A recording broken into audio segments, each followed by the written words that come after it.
Cette tortue marine est une rescapée. Baptisée Amour par l'homme qui l'a secourue, elle a maintenant 3 ans et va bientôt retrouver la liberté en pleine mer. Pour cet artiste amoureux de la nature, sauver cette tortue verte était une évidence.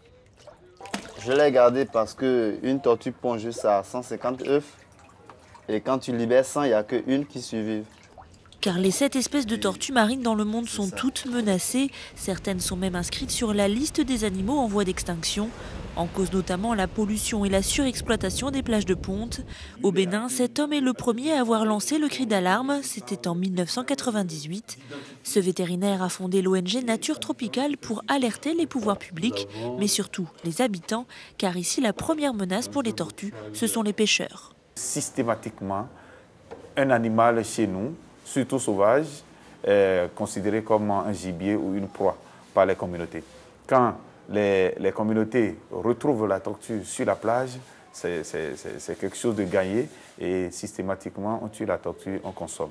L'ONG a donc décidé de mettre en place des éco-guides bénévoles sur les plages de ponte pour informer les pêcheurs et les convaincre de relâcher les tortues quand elles se prennent dans les filets. Mais la tâche reste immense face à la pauvreté des habitants. Les tortues, elles viennent manger les poissons qui sont dans nos filets. Et après, elles sont prises dans les mailles. Quand on les retrouve, on n'a plus qu'elles dans nos filets. Alors une fois revenues sur la berge, on les mange. C'est une viande délicieuse. Les tortues ne sont pas les seules à être consommées. Les œufs sont aussi très prisés. Du coup, les éco-guides patrouillent pendant la période de ponte pour retrouver les nids. Leur travail est récolter les œufs pour les mettre en incubation et mesurer et baguer les mères pour les recenser. En 2008, on a libéré près de 13 000 bébés en mer. Et en les libérant aussi, qu'est-ce qu'on fait? On essaie aussi d'associer les élèves. On appelle les enfants des écoles qu'on ramène à la plage aussi et chacun parraine un bébé et une bébé qu'on relâche en mer.